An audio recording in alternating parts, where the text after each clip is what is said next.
Hello, thank you very much and welcome to Join Caucus. My name is Evans Mensah. On the menu today, we have two main issues. One, obviously, is one that affects you directly. Taxes. Some say, well, a whole raft of taxes have been imposed on everything. Some say even condoms will not be spared. Rent, we hear, will also be taxed. Now there's a renewed effort to tax that quite particularly. Also, taxes are already being slapped on vital agri equipment for farmers, and they are complaining already. We also understand that, well, there might be more coming. What is the implication of that for the economy? Is that good or is it bad? Government clearly wants to raise enough revenue. There is a Eurobond argument also that is also pending. We'll look at that because the two main political parties have perspectives on this and they are opposite to each other. We'll examine which view really is the best and which view will ultimately lead us to a place of economic salvation.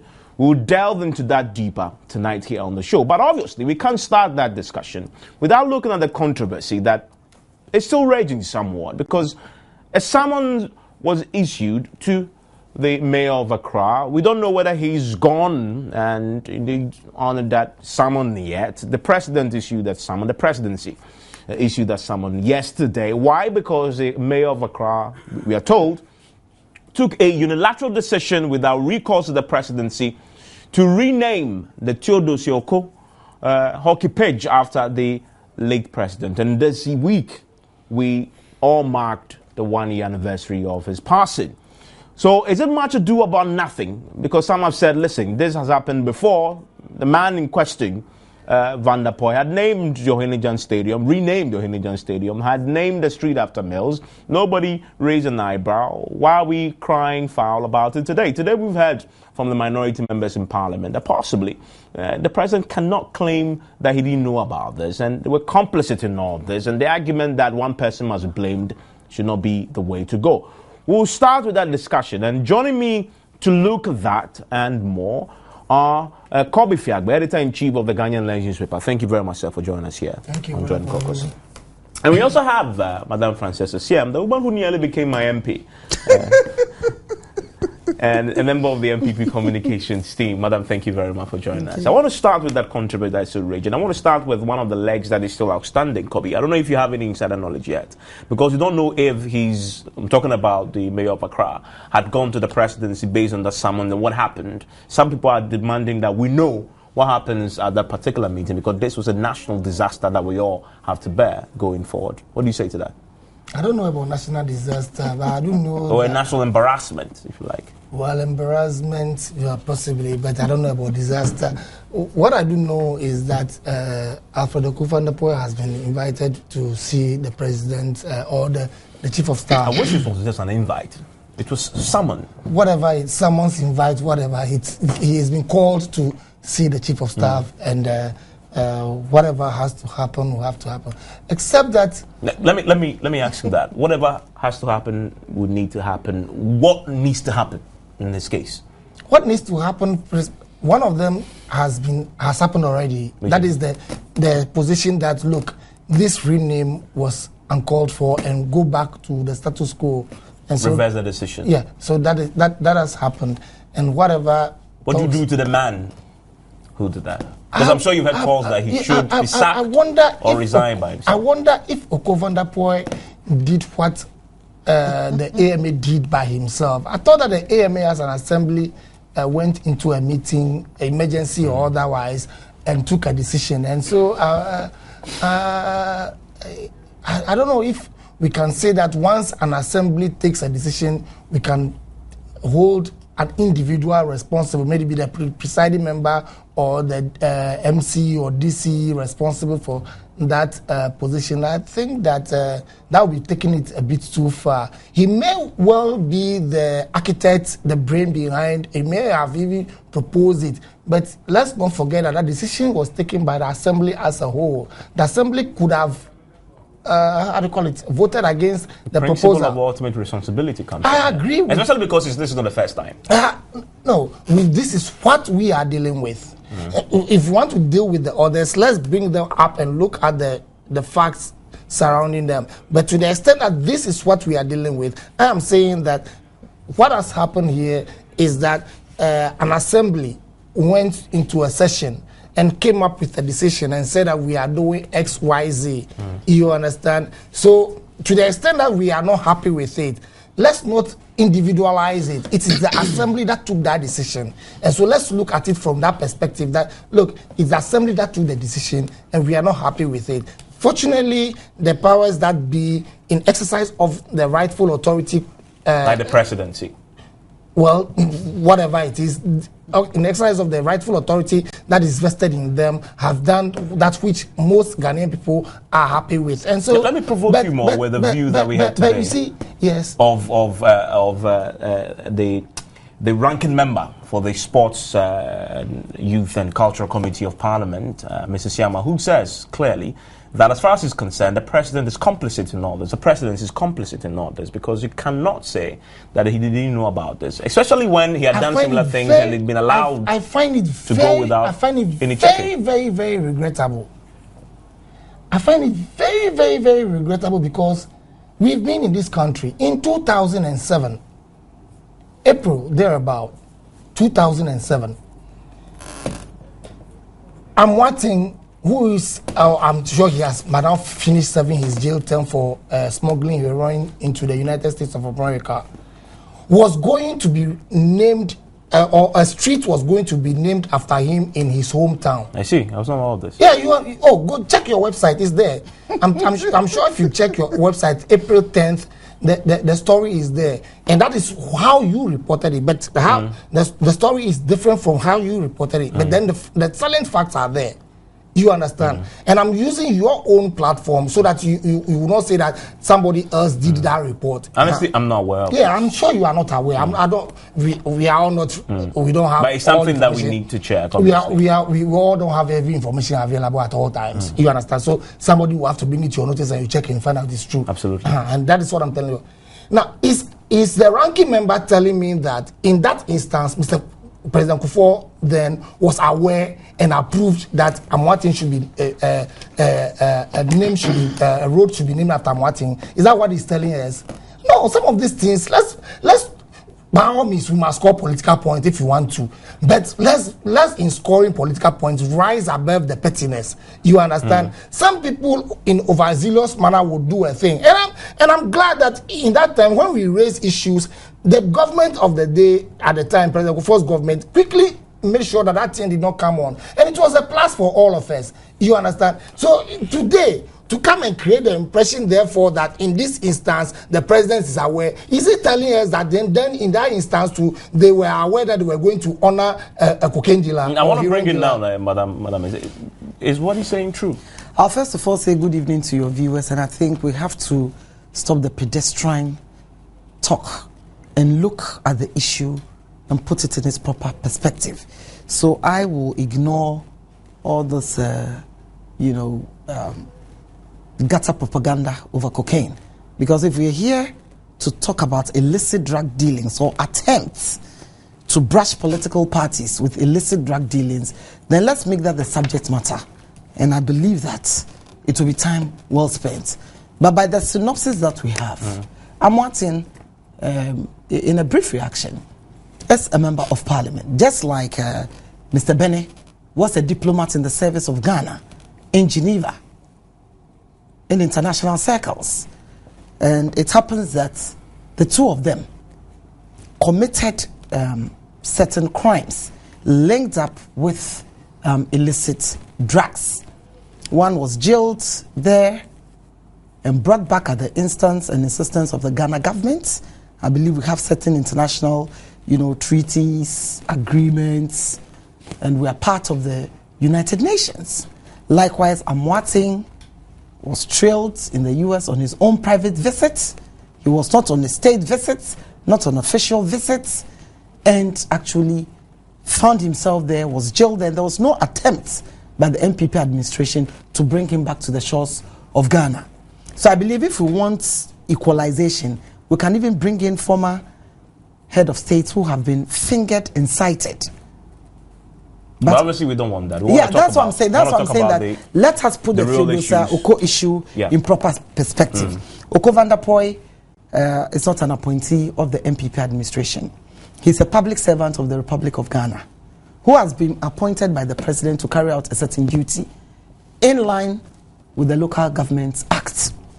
Number two, this is about the second time that I can factually say that when you move from the Hinijan Stadium, which is a national asset, when you move to the Theodosia Oko hockey pitch, which is also a national asset. In fact, this is where the debates began.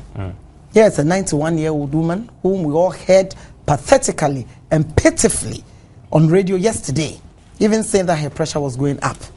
We know Matthew actually designed our national flag. So she's a national heroine who has won some national awards.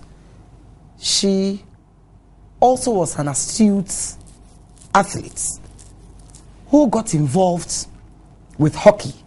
She popularized the game, whipped up interest in the game. We heard her mention Okojani and so many others. We know the late Professor Mills was also a hockey enthusiast. But at the end of it all, who actually put more effort and vim in reclaiming the land which actually was being put to no good use? And as she said, because of the sea, it's like, you know the ravages and damages of the sea when land is close to it. So this woman actually, according to her, put in a lot of effort. And up to now, nobody has disputed it. In fact, I've heard governments and others giving more vent to her opinions or whatever, her statements. Now, I also heard the mayor of Accra saying the green grass, her name is still there. It's the outsider he named after Professor Mills. But we all know from all the statements and from all the evidence and all we gathered from yesterday that, you see, it was pathetic listening to the woman. So the sympathies of Ghanaians flowed out towards her. And there was a backlash to whatever the mayor of Accra had done. And the honorable thing for government to have done, which I believe I stand to be corrected, listening to your statement and listening to the news, following the news today. I've actually been in Kumasi since 4 a.m. I just got back to Accra and brushed up and hopped here. If all that is true, then government, the honorable thing that I should have done by asking the mayor, hands off, revert it back, because it has been named after this woman for quite some time now. And the truth, though, is that the presidency has directed that the name be reverted. Yeah, that's what I'm saying, that if that is indeed true, as you are confirming. That's what's happened. Yeah, I said that because I've been out of town since dawn. There's a statement to that effect. Very good. From the presidency. Then so you applaud the president, correct? So that means that I'm not applauding. I would never applaud. For that decision. Please, when the right thing, something wrong has been done. The presidency is claiming that it had no hand in it. Didn't know about it. Please. That's what he said. So when something has been done by a public officer and it's being corrected, right, there's no applause for the correction, because that is the most onerous thing to do. Because this is the status quo. It has changed. Who actually occasioned the change? Is it the overzealousness in trying to let people see that you're also cashing in on the Professor Mills 1 year anniversary, like some people we saw in the front pages of newspapers, whether they were weeping or smiling? So the thing is that it has been reverted back to Matthew, and we are all happy. But you see, this shows the potent effects of public suasion. This shows the potency that when the public domain holds onto an issue and feels that no, right must be right, wrong must not be entertained. I'll use the right word. The right word is not entertained. But wrong must not be the hallmark, or must not be the pathway for public officers to go. So once the public voice, the courts of public opinion have held sway over that of our mayor in Accra, I believe that the debates will continue. But for me, there's no politicization of this matter. Now, when the minority says that the presidency cannot say that he knew about this, the optimum word is cannot say. There is a shred, there's some doubt, because you see with the Ohinijan thing, it's that, excuse me to say, I'm partly gadang me myself, but that it was this Gamashipo Gamano who allowed because the man is an aquapim. I mean, we heard all the arguments then. But when you go to other national monuments, the Baba Yara Stadium and what was the other one? We had Baba Yara. There was another one. There was Ohinijan. There was Baba Yara and there was another one. You know, they have remained. I think that's Ashanti region, Kumasi, and I don't know whether the Robert Mensah. I don't know if that's the Sipon one. You know, and I mean Robert Mensah, fine. It could be a coastal guy, but Baba Yara obviously may have been born bred in Kumasi, but the name is obviously not Ashanti. And it has remained. Nobody raised a hue and cry in Kumasi. So this thing has happened once, and we heard Matthew saying, is it because I'm not a gang? And for me, there's some significance there. We should not let these perceptions of divide and rule, I'm a gang, I'm an Akan, I'm a Northerner, I'm an Ewe. If these things, as they're creeping into our social fabric, continue, if you don't take care one day, we'll go the path of other African countries. So briefly, I agree with the minority's view that we need a full inquiry and a report. Then it can lay to rest suspicions. You see, because government just coming out to say, go back and do the thing, fine. But then we know that in the late President Atamel's regime, the Wyoming Gate, which is now in courts, you could remember that the Yoko report had it in there, in black and white, that the president had on 2 occasions asked that no payments must be made. Meanwhile, his subordinates, you know, ministers, public appointees like state attorneys and so on, wherever the advice came or whatever happened, had gone to courts and some monies were paid. Even the judge who said pay part and leave part. I mean, this is just an analogy. I'm not going to the merits or demerits of the case. Even pay parts, so that in case you lose a case or win, then we know how the rest should be disbursed. That one too was offloaded, paid or disbursed to him. So when the president speaks and subordinates flout, it raises suspicion. Now the mayor has done something. 1 year anniversary of President Mills. Obviously, Mr. Kovandapo is not the chairman of that committee. And if anything is to be done, I think the most appropriate thing and wisest thing for any public officer to do, first of all, you have to table it to local government. Because Kobe has said a decision was taken by the assembly, so it's collective. So this ties in with the minority zone that it couldn't have been him alone. So right now, you have a supervisory outfit, and you have a minister. So, Mr. Minister, this is what we intend to do. And I don't think it was done on the spur of the moment. Some thought had gone into it. Then it's tossed over to the committee. And obviously, once it's in somebody's name, I'm sure somebody high up there may have sounded a word of caution. So we need to know if it was the efforts of the mayor or in collaboration or in consultation with the assembly, and where I end is, where did the involvement of the committee, the local government ministry, or the presidency come? So the questions must be answered.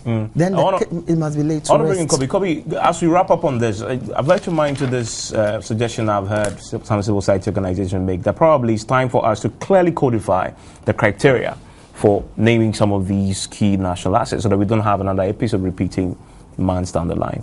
Well, I'm for any attempt to bring our laws into one set of statute or code for harmonization and all that. So if that is what is needed to be done, I'm all for it. But you see, I don't think that anybody is trying to do gutter propaganda on this issue or any other issue for that matter. People are referring to what may have transpired during the Oyume matter, and that is not gutter propaganda.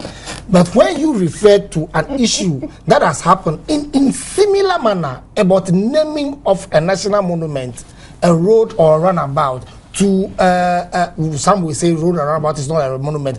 Let's not quibble over nomenclature. Let's say a national space is going to be named after somebody, and I'm saying that it has happened in this country before. That a proposal like that was, in fact, the event was actually taking place to how do you call it? Name the street after the convicted drug baron. Now, we are told that one, the president at the time was not aware. And now the same people are telling us that, oh, please, okay, you madam, finish, I'll react. please, I sat through and listened to you. Okay, you finish, I'll react. At the time, we were told that the president was not aware. And we all agreed, because immediately the president, when he became aware, took steps to reverse that matter, and that was the end of the matter. But now today, because it is not it is not them, it's somebody else, then that one, the president must necessarily be aware. The presidency must necessarily be aware. This is the double standards that we are talking about. I'm saying that to the extent that the presidency became aware and took steps to reverse the matter, yes, let's learn lessons from it. Let's take steps and codify what has to be codified and all that. But let's not try to create the impression that the presidency was aware only because it became a hue and cry nationally. That's why now I'm saying that, was that the case when Amwati was going to be named, a road was going to be named after Amwati? That cannot be the case. You understand? So let's stop this whole pettiness, and suddenly then when you raise this issue, somebody says you are doing gutter propaganda. And I don't believe that I'm here talking about drugs. I'm not talking about drugs at all, my sister. So don't, that is not the issue. The issue is that, yes, this happened. It shouldn't have, but it did. Once it happened, what was the situation? What was the steps taken? These were the steps taken immediately, and the situation was reverted and to the status quo. So the status quo now remains. Now, we are told that, oh, this matter, it cannot be like that. The president was aware, and the presidency was aware only because it became a hue and cry. That's why they are abandoning the position. And I'm saying that in that case, are you telling me that when you were naming the road after a drug dealer, you were doing it because the president was aware? Okay. That's a very simple question. I want to get your quick reaction, then we can move on to the economic. Quickly, the two scenarios are never the same. The hockey pitch has been named after Madame Theodosia Oko. One, the facility has been named after somebody already, which is a fact that can be disputed. The Nkranza Road you're talking about, or whatever it was, the national space in Nkranza, had not been named after Amwating. You don't know that. No, hold on. You said they were in the process. Let's get the semantics of the language right. They were in the process of naming. Who were the they? We've not even been told. Whether it was the assembly, whether it was the regional minister, whoever it was is now an X factor. In this case, Oko van der Poy is not an X factor. He's an M factor. MA, Mayor of Accra. Right? And you told us that he should not be blamed because it was in collaboration with the assembly. And I have said succinctly and categorically that whether it was in collaboration with the assembly, it is a national monument. The presidency has done the honors thing by reverting it because the facility has somebody's name. In this case, if President Kufuor and the administration move quickly to avert the naming, I think that was even much better because we saw on television, please, somebody is going to do something, right? Authority gets wind of it and halts it. So it was not done. It was not done. And who even was doing it, we don't know. Now, it is factual. We saw the mayor on television clearly saying that this facility is named after the late president. And he went on with his speech. The press and so on were there. He finished the activity. And I'm saying that I don't want it to rest on who knew what. The right thing has been done. But probably when suspicions have been raised by a section of the public, albeit the minority, The best thing is for a report to be laid out there. So you want this looked into beyond what Yes, because I'm okay, in I need to move on quickly. No. If he comes in, I'll come in. No, nobody comes in again on this one. So we need to move on this because there's a bigger question we wanted to ask about the economy and we'll answer the question. Briefly. We need to do that so that we can move on from this one. And if I'll ask the question about the economy and the taxes. Kobe, I'm wondering, I'm sure you've seen the list of taxes that we've witnessed lately. Key reason I've heard is government simply wants to raise more revenue to make sure that the economy, again, doesn't collapse or indeed is run efficiently. But there's a flip side that says that the taxes that you're putting on a number of these products and services will end up burdening the ordinary Ghanaian even more, and will prove counterproductive in the long run. What do you say to that? Well, I'll answer that thing, but let me clear this thing once and for all. I am not saying that naming Kurenzo approved the naming and you of have that you road. have 4 minutes on this, so that I mean you have to deal with that within the the time naming frame. of that road. I'm saying that when people today are saying that because the president must have been aware. I'm so asking, so was the president before aware at the time? Okay, I want us to move on. I mean, I'm not sure we'll be able to resolve all that here, but we need to move on to the next. So people should stop address economic dancing around the issue. In the Martin case, we don't even know the X factor. You don't know. I'm pretty sure there are key issues there that it is on their website. It is on their website. Let's deal with the economic issues. Let's deal with the economic issues. He has not put in any disclaimer. Probably it's a newspaper. And come I draw your line. Let's deal with the economic issues. Thank you very much. Yes. Masa, the taxes and issue of taxation is always a very, very thorny issue. And it is also an issue that you need to do fine balancing with. As a country, you need to raise money internally to do your things. You cannot depend solely on borrowing. Borrowing is good. It gives you lump sums here and there to do this thing. But if you can do that which you will have to borrow by without borrowing, but raising the funds internally, that's the best thing. But then you must also be very careful that as you are trying to raise the funds internally, you don't overburden the very people who are going to be paying, so that in the end, then they are not able to make that which they will have to make for it to tax. So it's a very fine balancing act that has to be done. Going through the taxation that has come up right now, you can see clearly that there is a very strong sense of balance that has been brought to the table to look at the issues. Basically, most of the things that people are complaining about are all about imports. Now, if you look at those imports, for instance, people complain about condom, people complain about imported cutlass, but these are things that are already being produced here by our locals. So, in a sense, you see clearly that in a way, while this taxation will help government to raise some money, it will also help our local enterprises to build, to become more competitive. Let me put it that way. You understand? Because when a person brings in a cutlass and there is an tax on it, meanwhile, the locally produced cutlass of almost equal,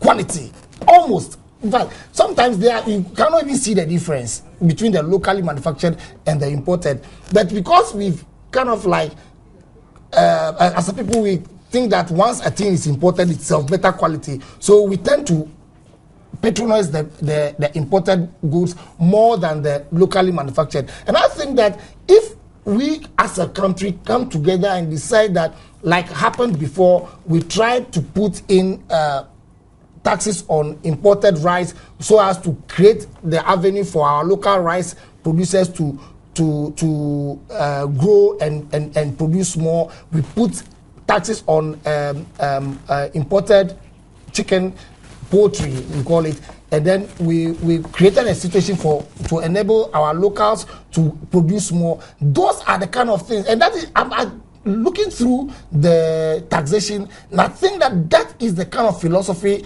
that informs. Yes, the underpinning thing is raising revenue, but it is not just a matter of raising revenue per se, but also in raising the revenue, protecting the local industries in a way that will not create problems for us with WTO rules and all those kind of things.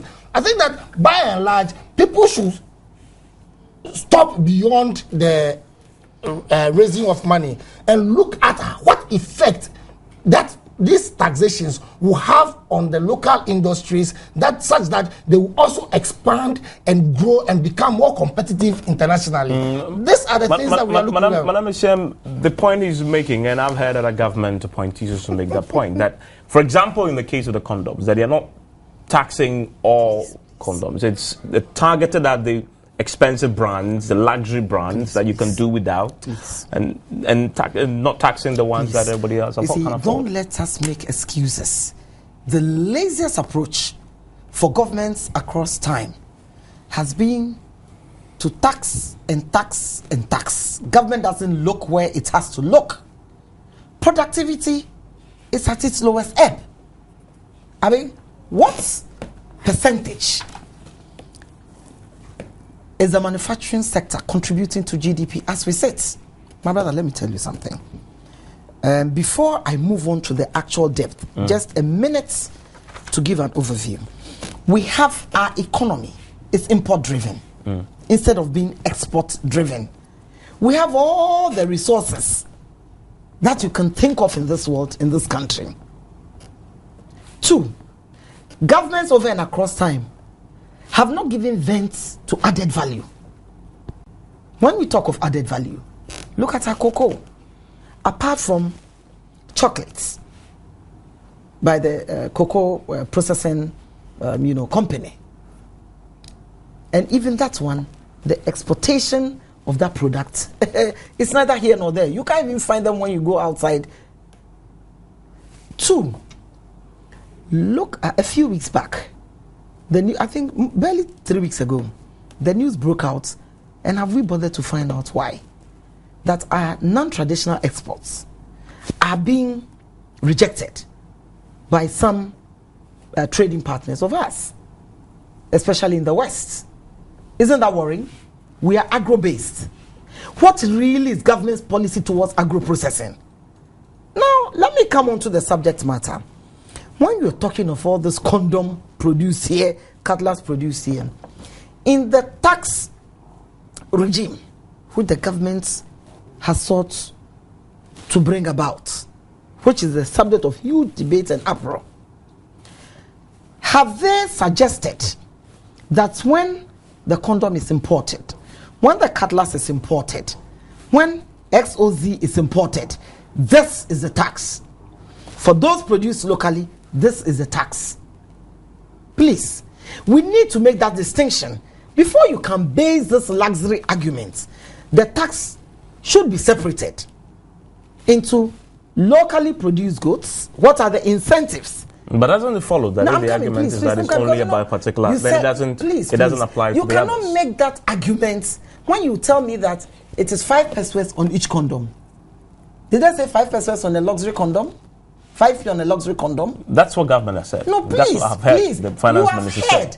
The finance minister himself has said. Whatever was taken to Parliament, there was no distinction between. Please, let me finish.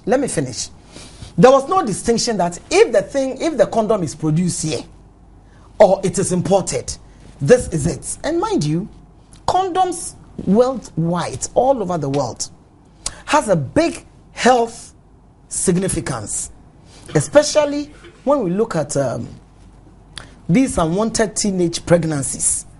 And again, when you look at the HIV factor and some and sexually transmitted diseases all over. So I'm saying that before you begin to tax things like condoms, you've got to think properly. Number 2, I'm relating it to what Mr. Samokujato said. I think we all heard him at one of these universities where he's on their board. the properties around the country, I don't want to name any locality because there are plush properties across the country. Can the assemblies or government agencies give us their itinerary or their approach to collecting property rates? Well, government again has said this. Government has said that's a small bit of addition to that. Government has said this week that they are intensifying the rent tax regime. I'm not even looking at rent tax. Please. But that's what the man says about the luxurious houses at East Legon. I've been an assembly member. I'm not mentioning East Legon. Please, I'm not mentioning East Legon. But you mentioned the name of the man who. Yes, that's what he was saying. No. When you're having a discussion, you don't begin to. He has said his bit, and I've taken an idea from it, and I'm talking about properties all over the country. Okay. Do we collect the appropriate property rates?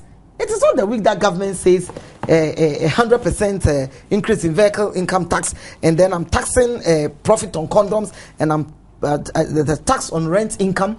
When you are taxing rent income, did they say which type of housing or which type of rentables? Because majority of the poor. Should they say that? No, please. The reason why I'm saying, I'm coming to the point. The point I'm trying to drive at is, you have made the thing holistic. There have been no distinction. So if you say tax on rent income, whose rent income? And when you tax that income, aren't they going to pass it on to the tenants? Right. Again, when you look throughout the taxes, it looks more of the poor. It affects more of the poor. Because who really will be using the cutlasses? Not our farmers. Isn't it our farmers? So when you look at all these things, you begin to wonder that for a government, your stabilization levy, you're getting the top tax, increased. When in 2009, the NDC assumed the final reins of power after winning in 2008, what were we told? They told us that the stabilization levy of President Kufuor and the MPP was introduced for bad management. So today, if they are increasing some of these things, right, introducing a draconian tax regime, which affects the poor, for me, even more than the rich, because if we are all paying and I can afford and you can afford, and I'm at the subsistence level, then I stand to lose a lot. And I want to ask governments, under the better Ghana, is this the best way to go? How can a social democratic administration, which seeks to have an egalitarian society, for God's sake, be defending tax on cutlasses? Tell me the alternative, because they need money to run the economy. The alternative is this. When huge monies, the wanton and capricious payments of judgment debts are stopped, when the public purse stops leaking, we can make savings there. Number two, look at what is happening at our ports. So if it's a disincentive, for whatever reasons it's been done, it's not been carefully thought over. We've heard the Association of Ghana Industries, we've heard the Trades Union Congress, workers agitation. When I'm saying workers agitation, I'm not talking of strikes, but we are hearing of, we just watched GRASAC yesterday at their conference in one of the regions in Ghana. The complaints are too many. Prices are going higher. And when you tax, the ordinary man will bear the brunt. No businessman or woman, or nobody who uses a facility for commercial purposes or whatever purpose. If you put it on, it's passed on to the final consumer. Cut waste. And I'm saying that let us cut waste appropriately.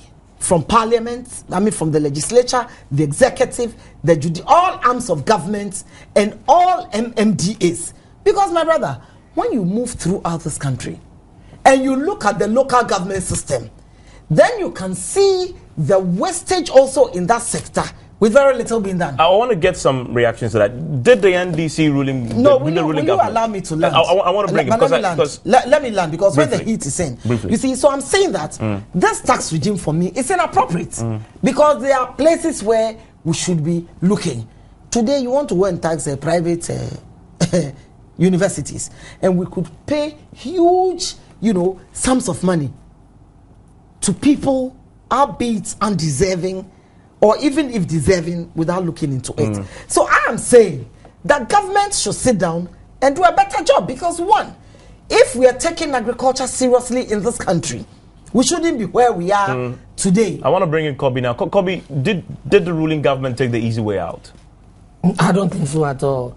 You see, let's have a certain how do you call it, parameters about what. 1 minute. I hope this matter. 1 minute. I hope it's not exhausted, because it's an issue that we really have to. First of all, we'll wrap up after he's made it. Then you can have it. First of all, are we talking about rent taxes that are already in existence and that are being applied? You understand? These are not new taxes. Suddenly, people who all the time have been saying that, how do you call it? Collect taxes efficiently. Widen the tax net. When the government is doing precisely that, they now say, you are taxing the poor people. But if you widen the tax net, who are you going to bring into the tax net? The same Ghanaian people, aren't they? The same Ghanaian people. If you say widen the tax net, you are going to bring in the same Ghanaian people. And I am all for widening the tax net. And some of these things have a way of broadening the base of the tax net. You understand? But what about the point you made about, what about the minister who is using his vehicle and wasting fuel? And why don't you cut that as well? Waste is very important, and we must all work towards ensuring that wastage is curtailed. Not to waste about it. But government itself has realized that. But why is that in the plan? Because even before this introduction, you heard government come out and say that all government official buildings of government should now go with. True, but has it been implemented? It is being implemented, and that government employees, especially the ministers and co, should not drive 4x4s in town and all those things unless it is honestly seeing that being implemented. No, I have seen a report presented to one big man on those matters. You understand? And actions are being taken on those things. And I'm saying that government itself realized that yes, there must be how do you call it, wastage control and all that. And that is but you see, while we are controlling wastage, while we are minimizing whatever will go to waste, because obviously it's a human institution and sometimes the waste comes before you get to realize there's a leakage and then you plug it. While we are doing all that, we will still need to raise more revenue. And she knows. She's been there before. She knows. You understand? It's only convenient for her politically right now to say what she is saying. Don't go that way. I'm saying it's convenient for you politically. You understand? Please, Mr. Host, let him withdraw. This is a discussion on national television. When the NDC, Atuahoy and Co. were criticizing the Kufuor administration on petroleum, I was an officer. Please let me correct you, because you below the belt. I was an officer who sat on Metro TV and said, if tomorrow the party comes to power and petroleum prices worldwide hit over $100, what will they do? And I've been vindicated by time. So I am one of the most objective people. So please, let's situate the discussion right here. I represent the New Patriotic Party. You represent the National Democratic Congress. We are giving our ideas and exchanging ideas. I don't think. No, my point is that I've left your party for good. So we can stick to the issue. You misunderstood what I said. Clearly, I will. Oh no, you misunderstood. So you go on. I didn't mean it that way to say that you are. No. I didn't mean that. So explain. I'm sure she's. No, I don't. I'm only saying that she knows that even if government today plugs every loophole, government will still require more. But then it is politically convenient because it scores political points with the people out there and say we are the ones fighting for. You see, but when Ghanaians are hungry, Kobe. I want you to finish. I'll come to make a note of the things you say. You are going to give me something. I see. So come wrap up for me. So I'm saying that yes, government will have to plug the loopholes, and that is an argument that even the finance minister himself, you heard him several times say that they are taking steps to plug in all those things. But even as we plug in those loopholes, we still would need to raise because look, the pace of development is not slowing down. The pace of expansion of this economy and the country is not slowing down. But it must stop somewhere. But briefly in 1 minute, because we need to wrap up in 1 minute. You must have a limit to the imposition of taxes, etc. You must have a limit. Otherwise the taxes. So where will be that limit? And how are you determining that? You see, in some countries, taxes are even as much as 35% of income. Some places, I'm told the Scandinavian is even 50%, but it goes with commensurate social interventions that government funds and all that. Now we must slowly build systems and institutions to the point where when we are saying that people should pay more, they know that in paying more they are going to get these services. You understand? I'm all for anybody saying that, look, let's build confidence in the system. And one of the ways of building confidence in the system is making sure that even though people will see that, okay, there's a waste here, it is not a deliberate wastage to create. Madam, can you wrap it up for me? Okay, he's made the point about. Yeah, in barely 1 minute, I would want to say that the government of today is being lazy.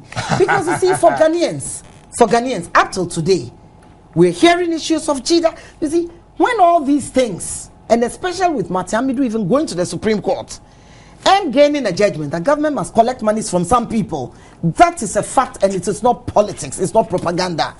Which Ghanaian is going to agree? Even though you may have your way, which Ghanaian, in principle, will agree?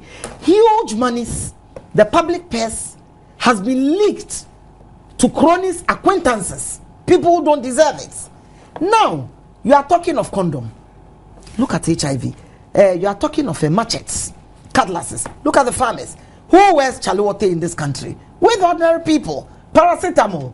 They take Tylenol. My brother, the poor, we take the paracetamol produced in this country. Did they tell you they are taxing para from abroad, the medicines? Why? This shows that the economy is so broke.